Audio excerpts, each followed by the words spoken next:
لله نحمده ونستعينه ونستغفره ونعوذ بالله من شرور أنفسنا ومن سيئات أعمالنا من يهده الله فلا مضل له ومن يضلله فلا هادي له وأشهد أن لا إله إلا الله وحده لا شريك له وأشهد أن محمدًا عبده ورسوله أرسله بالحق بشيرا ونذيرا وداعيا إلى الله بإذنه وسراجا منيرا أما بعد فإن خير الحديث كتاب الله وخير الهدي هدي محمد صلى الله عليه وسلم وشر الأمور محدثاتها وكل محدثة بدعة وكل بدعة ضلالة وكل ضلالة في النار فأعوذ بالله من الشيطان الرجيم بسم الله الرحمن الرحيم لن ينال الله لحومها ولا دماؤها ولكن يناله التقوى منكم رب اشرح لي صدري ويسر لي أمري واحلل عقدة من لساني يفقه قولي ربي زدني علما۔ معزز و مکرم میرے دینی و اسلامی بھائیوں اور پردہ نشین اسلامی ماؤں اور بہنوں، اس اللہ رب العالمین کی تعریف و توصیف، بڑائی بزرگی، حمد و ثنا ہے جس کے لیے ہم نے جانور قربان کیا، جس کے نام پر ہم نے جانور ذبح کیا، جس کے لیے ساری عبادتیں انجام دی جاتی ہے۔ ان عبادتوں میں اس کے ساتھ کوئی شریک نہیں۔ بے حساب درود و سلام ہو امام الانبیاء محمد عربی صلی اللہ علیہ وسلم پر۔ معزز سامعین، اللہ کا فضل و کرم ہے کہ اس کی توفیق سے ہم ایک بڑی ہی اہم عبادت قربانی کی شکل میں انجام دی اور سنت کے مطابق عید الاضحیٰ منائی۔ اسی کے پیش نظر آج میں آپ کے سامنے جس عنوان پر خطاب کرنے جا رہا ہوں وہ ہے عید قربان کا پیغام۔ معزز سامعین، یہ قربانی یہ اللہ کی عبادتوں میں ایک عظیم عبادت ہے، اور قربانی اسی وقت قبول کی جاتی ہے کہ جب دل تقوی سے معمور ہو، دل تقوی سے بھرا ہوا ہو، اور وہ قربانی حلال کمائی سے کی جائے، اور وہ قربانی اخلاص کی بنیاد پر صرف اور صرف ایک اللہ کے لیے کی جائے، اور وہ قربانی شرائط کے مطابق کی جائے جو شریعت نے مقرر کی، اور وہ قربانی سنت کے آداب کے تحت کی جائے، یقیناً ایسی قربانی قابل قبول ہے۔ قربانی کا مقصد اللہ رب العالمین قرآن مجید میں فرمایا، بڑی مشہور آیت ہے، ہم تمام جانتے ہیں، لن ینال اللہ لحومها ولا دماؤها ولكن يناله التقوى منكم۔ قربانی کا پورا مقصد اس آیت کے اندر موجود ہے، قربانی کا پورا نچوڑ اس آیت کے اندر موجود ہے۔ بڑی جامع آیت ہے قربانیوں کے سلسلے میں، لن ینال اللہ لحومہا، کہ ہرگز ہرگز اللہ کو قربانیوں یا جو جانور قربان کیا جاتا ہے نہ اس کا گوشت پہنچتا ہے نہ اس کا خون پہنچتا ہے۔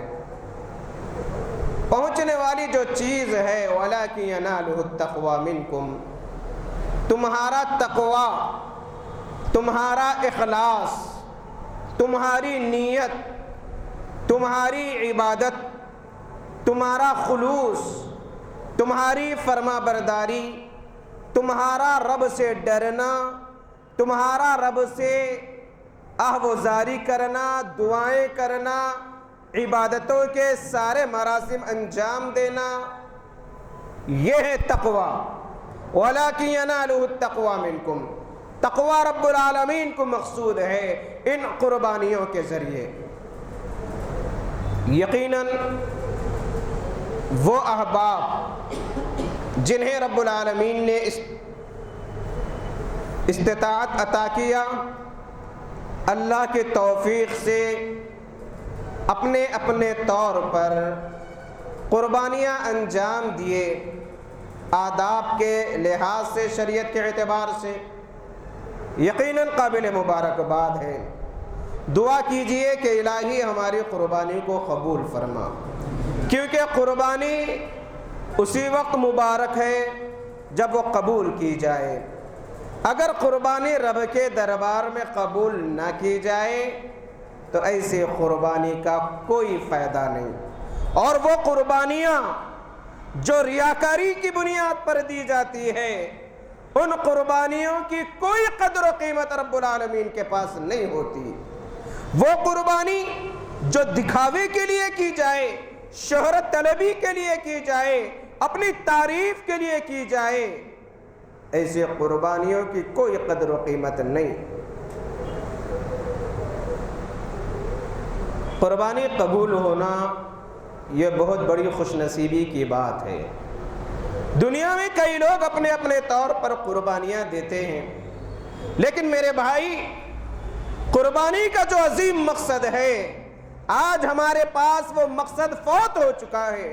قربانی کی ظاہری کیفیت، قربانی ایک رسم کی شکل میں انجام دی جاتی ہے، ایک ظاہری کیفیت کے ساتھ انجام دی جاتی ہے، لیکن اس کی جو بنیادی روحانیت ہونا چاہیے وہ روحانیت نظر نہیں آتی یا کم نظر آتی، الا ماشاءاللہ۔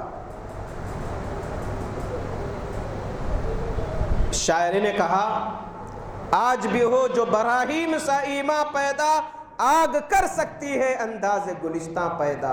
وہ ایمان کی ضرورت ہے جو ابراہیم علیہ السلام نے رب کے لیے قربانی دیتے وقت ان کے دل میں تھی۔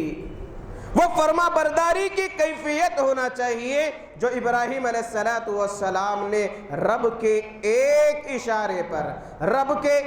اشارے پر اپنے نور نظر، اپنے لخت جگر کو قربان کرنے کے لیے تیار ہو گئے۔ وہ فرما برداری کی کیفیت ہونا چاہیے جو ابراہیم علیہ السلام کی زندگی میں جگہ جگہ نظر آتی رہتی ہے۔ یہ کیفیت، یہ تاریخی پس منظر، یہ روحانیت ہونا چاہیے۔ اگر یہ کیفیت نہیں ہے، روحانیت سے قربانیاں خالی ہے، تو پھر جانور تو کئی ذبح ہوتے ہیں قریشی برادران کی جانب سے، چھوٹے جانور، بڑے جانور ہر دن۔ تو پھر اگر یہ ظاہری کیفیت اخلاص سے خالی ہو، فرما برداری سے خالی ہو، تقوی سے خالی ہو، تو اس میں اور جانور ذبح کرنے میں کوئی فرق نظر نہیں آتا۔ ایمانی انقلاب آنا چاہیے قربانی کے بعد۔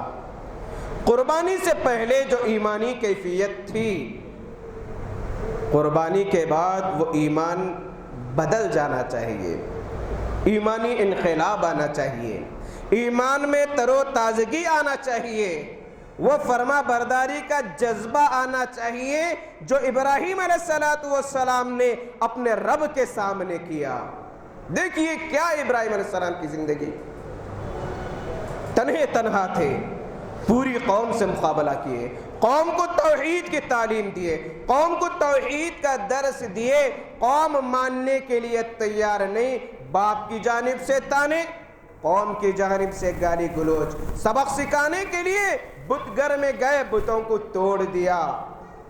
ابراہیم علیہ السلام کو لوگوں کے سامنے پیش کیا گیا، سوال کیا گیا، یہ کوئی معمولی بات نہیں۔ قوم کو تبلیغ کیے، والدین کو تبلیغ کیے، والد کو تبلیغ کیے، یا ابت لا تعبد الشیطان، یا ابت لم تعبد ما لا يسمع ولا يبصر ولا يغني عنك شيئا۔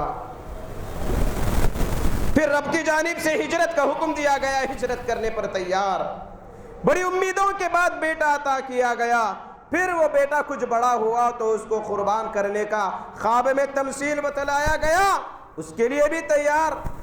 بے آب ہو گیا وادی، جہاں پر کوئی انسان نہیں، کوئی جانور نہیں، کوئی چرند پرند نہیں، کوئی درخت نہیں، کوئی کھانے پینے کی چیزیں نہیں، کچھ پانی، کچھ کھجوریں، ماں اور شیرخوار بیٹا رب کے حکم پر جنگل میں چھوڑ کر نکل جاتے ہیں۔ کیا ہے ایسا ایمان ہمارا؟ یا اس ایمان کی ادنا سی جھلک بھی ہے؟ رب کے ایک اشارے پر بیٹے کو قربان کرنے کے لیے تیار ہو گئے، آگ میں کودنے کے لیے تیار ہو گئے، انجام کی فکر نہیں کیا۔ رب کے حکم سے آگ ٹھنڈی ہو گئی۔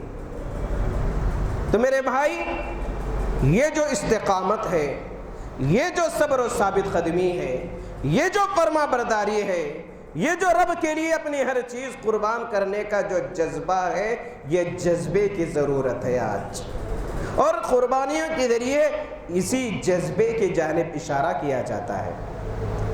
آج ہم اپنی انا کو مارنے کے لیے تیار نہیں، اپنے دشمن کو گلے لگانے کے لیے تیار نہیں، دشمنی کو ختم کرنے کے لیے تیار نہیں، خونی رشتوں کو جوڑنے کے لیے تیار نہیں، اپنوں کی غلطیاں معاف کرنے کے لیے تیار نہیں، رب کے لیے عبادتیں انجام دینے کا وقت نہیں ملتا، رب کے لیے اپنے وقت کی قربانی دینے کے لیے تیار نہیں، اپنی صلاحیتوں کو قربان کرنے کے لیے تیار نہیں، اپنے مال کو رب کی راہ میں قربان کرنے کے لیے تیار نہیں، اپنے آپ کو رب کے لیے، رب کی رضامندی کے لیے نچھاور کرنے کے لیے تیار نہیں۔ ہم چاہتے ہیں کہ میں بڑا، میرا چلنا چاہیے، میرے ساتھ یہ معاملہ ہوا، مجھے ایسا کیا، میرے ساتھ یہ معاملہ۔ اس انا کو مارنے کی ضرورت ہے، اپنوں پرایوں کو گلے لگانے کی ضرورت ہے، آپسی غلطیاں ختم کرنے کی ضرورت ہے۔ جب رب سے معافی کی امید رکھتے ہیں تو ایک دوسرے کو معاف کرنے کی صلاحیت بھی ہونا چاہیے، معاف کرنے کا جذبہ بھی ہونا چاہیے۔ یہی ہے قربانیوں کے گوشت کے تقسیم کا مقصد۔ ہم اپنوں کے غلطیوں کو معاف کریں، پرایوں کے غلطیوں کو معاف کریں، دل میں جگہ دیں، بطور تحفہ پیش کریں کوئی چیز۔ یہ روحانیت کی آج ضرورت ہے۔ اور جہاں ہم عبادتیں انجام دیتے ہیں میرے بھائی، ضروری ہے ہمارے لیے وہیں پر عبادتوں کی قبولیت کی فکر بھی ہونا چاہیے۔ یہ نہیں کہ عبادت انجام دے دیے، خوش ہو گئے، چلو ہم اتنے ہزار کا بکرا دیے، اتنے ہزار کا بیل دیے، یہ کیے وہ کیے۔ کبھی ہم نے غور کیا یہ عبادتیں جو ہم نے اللہ کے لیے دی، انجام دی، کیا یہ واقع قبول ہوئی بھی یا نہیں؟ اس پر غور کرنے کی ضرورت ہے۔ ہر عبادت قابل قبول نہیں ہوتی، ہر قربانی قابل قبول نہیں ہوتی۔ وہی قربانی قابل قبول ہوتی ہے جس کے دل میں تقوی ہو، جس کے دل میں اخلاص ہو، جس کا ایمان مضبوط ہو۔ اور نمازیں ہم انجام دیتے ہیں، اگر نماز اخلاص کے ساتھ، خشوع و خضوع کے ساتھ، ارکان کے ساتھ پورے اہتمام کے ساتھ انجام دی جائے تو وہ نماز قبول ہوتی. اگر اخلاص نہیں ہے، خشوع و خضوع نہیں ہے، ریاکاری ہے، کوئی رسم کے طور پر پڑھ لے، رکوع کر لے، سجدہ کر لے، روحانیت سے نماز خالی ہو، دل نہیں لگتا ہو نماز میں، یہ کیفیت نہیں ہے کہ میں رب کو دیکھ رہا ہوں یا رب مجھے دیکھ رہا ہے، یہ کیفیت نہیں ہے. تو معلوم ہونا چاہیے حدیث کے مطابق نماز منہ پر مار دی جاتی، پھینک دی جاتی، مار دی جاتی نماز منہ پر. ایسے ہزاروں نمازیں کیوں نہ پڑھ لو، خشوع ضروری ہے نماز میں. ویسے ہی قربانیوں میں اخلاص ضروری ہے. اسی لیے حدیث میں کہا گیا اخلص دینک یکفیک العمل القلیل، کہ اپنے دین میں مخلص بن جاؤ، عبادتوں میں مخلص بن جاؤ، اخلاص اپنے دل میں پیدا کرو. اخلاص کیا ہے؟ خلوص، یعنی اللہ کے لیے میں یہ کر رہا ہوں، اللہ سے ثواب کی امید کے لیے کر رہا ہوں، کسی اور کے دکھاوے، خوشامد، کسی اور کو خوش کرنے کے لیے نہیں، اللہ کے لیے. یہ ہے اخلاص. اور تقویٰ کیا ہے؟ یہ احساس ہو کہ اللہ مجھے دیکھ رہا ہے، یہ احساس ہو کہ میں گناہ کروں تو اللہ مجھے پوچھے گا، یہ کیفیت ہو کہ اگر میں گناہ کروں تو کس منہ کے ساتھ رب کے سامنے پیش ہوں. گناہوں سے بچنے کا نام تقویٰ ہے. عبادت اخلاص کی بنیاد پر انجام دینے کا نام تقویٰ ہے. تو میرے بھائی بتلا رہا تھا میں کہ عبادتیں انجام دینے کے بعد اس کی قبولیت کی دعائیں بھی ہونی چاہیے. الہی یہ دعا قبول فرما، الہی وہ عبادت قبول فرما، الہی ہم تیرے لیے قربان کیے جانور، الہی ہم اپنی استطاعت کے مطابق انجام دیے، کچھ کوتاہی ہو بھی جائے الہی درگزر فرما، قبول فرما ان قربانیوں کو.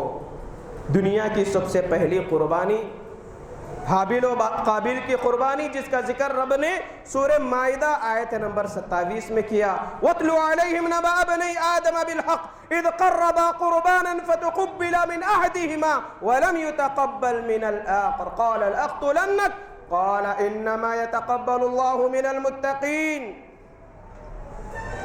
تلاوت کر کے بتلا دیجئے، سنا دیجئے اس واقعے کو اے نبی صلی اللہ علیہ وسلم، اس اہم واقعے کو سنا دیجئے. آدم علیہ السلام کے دونوں بیٹوں کے قربانی کا واقعہ.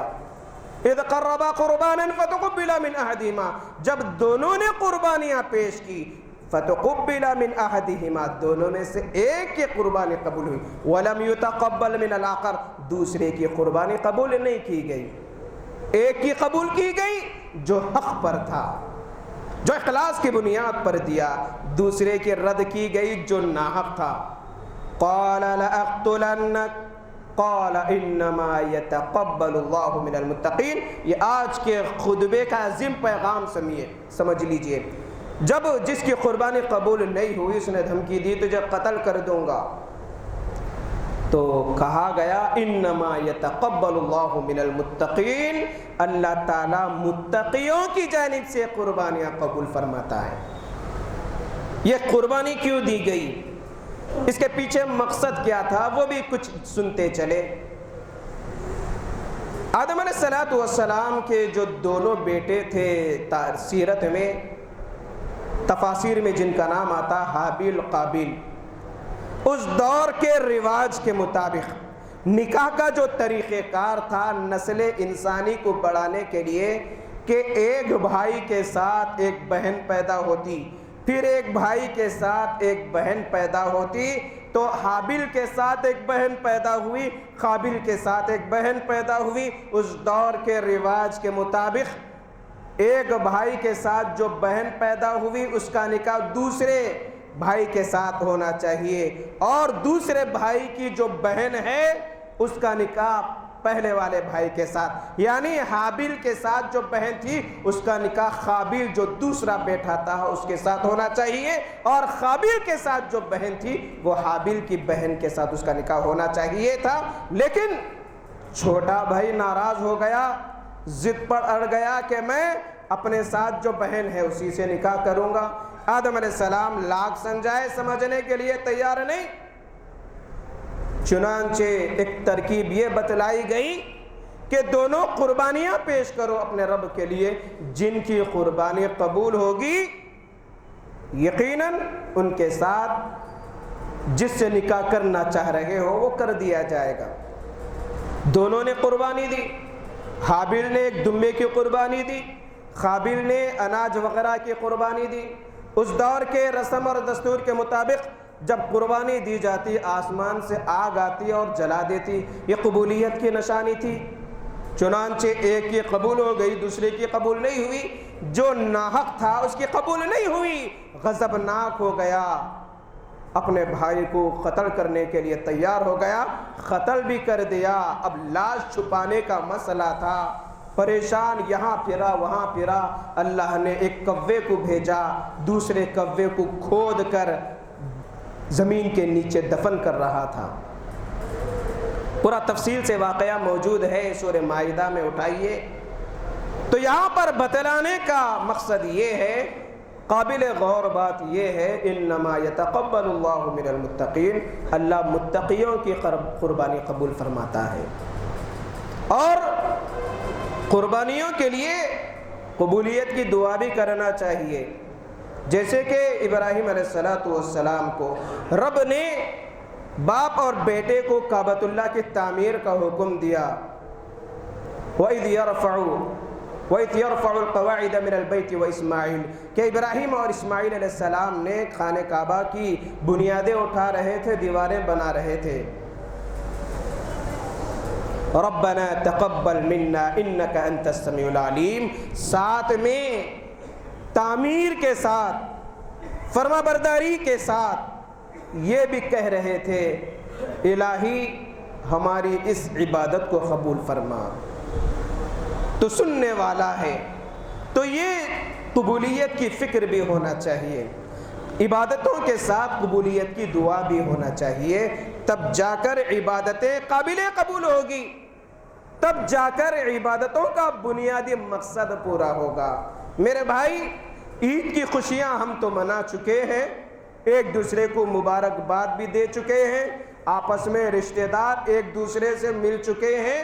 میرے بھائی، جس طریقے سے ہم نے ایک دوسرے کو گلے لگایا یا ایک دوسرے کو مبارکبادی پیش کی، کیفیت یہ بھی ہونا چاہیے جس طریقے سے زبان سے ہم مبارکبادی دے رہے ہیں، دل کے اندر بھی ان بھائیوں کے لیے جگہ بھی ہونا چاہیے۔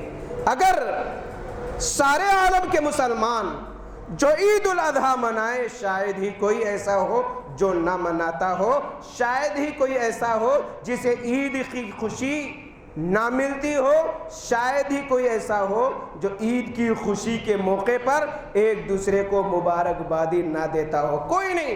سب اس پر عمل کرتے۔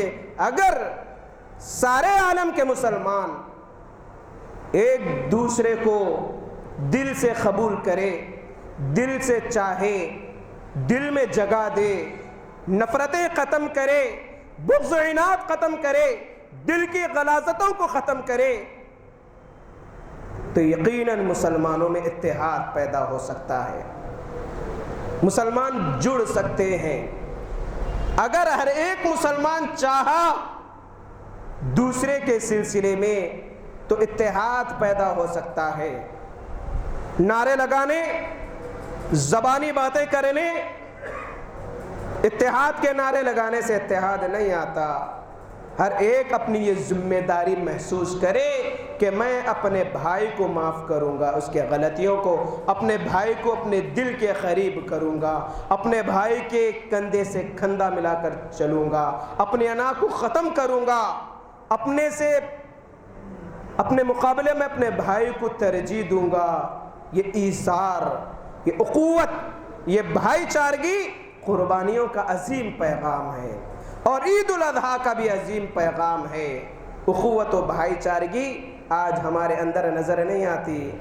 مسلکوں میں اس انداز سے بٹے ہوئے ہیں۔ ارے مسلک تو مسلک، خاندان قبیلے اس طریقے سے ٹوٹے ہوئے ہیں، معمولی باتوں پر سالوں سال ملنے کے لیے تیار نہیں۔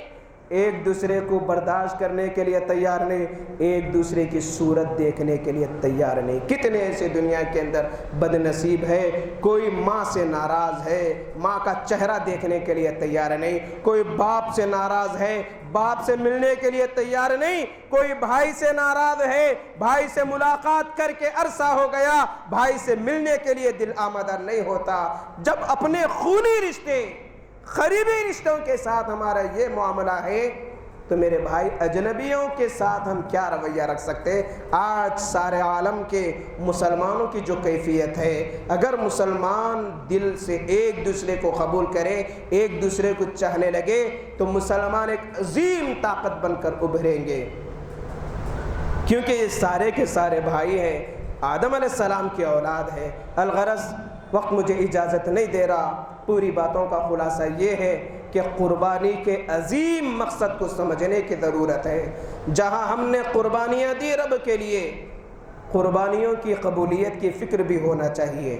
قربانی کا جو بنیادی مقصد ہے تقویٰ، یہ تقویٰ ہمارے دل و دماغ کے اندر ہونا چاہیے، اور رب کے فرما بردار اس طریقے سے بن کر زندگی گزارے جس طریقے سے ابراہیم علیہ السلام فرما بردار بن کر زندگی گزارے۔ اس کے لیے ضروری ہے ہم سیرت ابراہیم سے واقف ہو، ضروری ہے کہ ہم یہ احساس اپنے دل میں پیدا کرے، دنیا والے نہیں دیکھ رہے کوئی بات نہیں، رب مجھے دیکھ رہا ہے، ایک دن مرنا ہے، ایک دن مجھے جواب دینا ہے۔ یہ کیفیت قربانیوں کے بعد آنا چاہیے، تبھی قربانی کا مقصد بھی پورا ہوگا، تبھی انشاءاللہ امید کی جا سکتی ہے کہ ہماری قربانی قابل قبول ہوئی۔ اللہ تعالیٰ سے دعا ہے الہ العالمین ہم نے اپنی استطاعت کے مطابق جو قربانیاں تیرے لیے پیش کی، الہی ان قربانیوں کو شرف قبولیت سے نواز، ان قربانیوں میں جو کوتاہی رہ گئی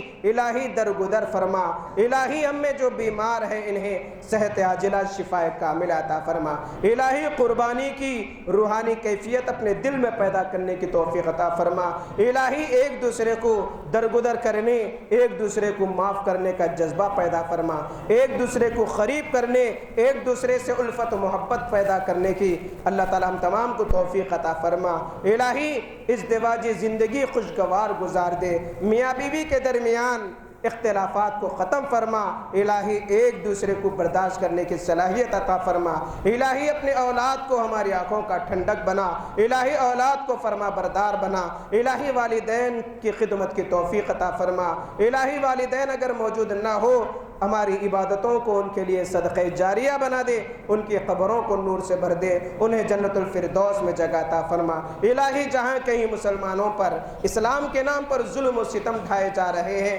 الہی ان مظلوم مسلمانوں کی مدد فرما، الہی ان مظلوم مسلمانوں کو صبر کی نعمت سے مالا مال فرما، الہی مسلم ماؤں اور بہنوں کی عصمتوں کی حفاظت فرما، الہی جہاں کہیں ظالم اسلام کے نام پر، دین کے نام پر مسلمانوں پر ظلم و ستم کے پہاڑ توڑ رہے ہیں، الہی تو ان ظالموں کے لیے کافی ہو جا، الہی عالم اسلام کے مسلمانوں کی مدد فرما، الہی ایسی بارش ہم پر نازل فرما جو ہمارے لیے مفید ہو، ایسی بارشوں سے محفوظ رکھ جو نقصان لائے، الہی ہمیں آسمانی آفتوں سے محفوظ رکھ، زمینی آفتوں سے محفوظ رکھ، حادثاتی موت سے الہی ہم تمام کو محفوظ رکھ۔ ربنا آتنا فی الدنیا حسنۃ وفی الآخرۃ حسنۃ وقنا عذاب النار۔ بارک اللہ لنا ولکم فی القرآن العظیم ونفعنا وإیاکم بالآیات والذکر الحکیم، انہ تعالی جواد کریم ملک بر رحیم رب حلیم۔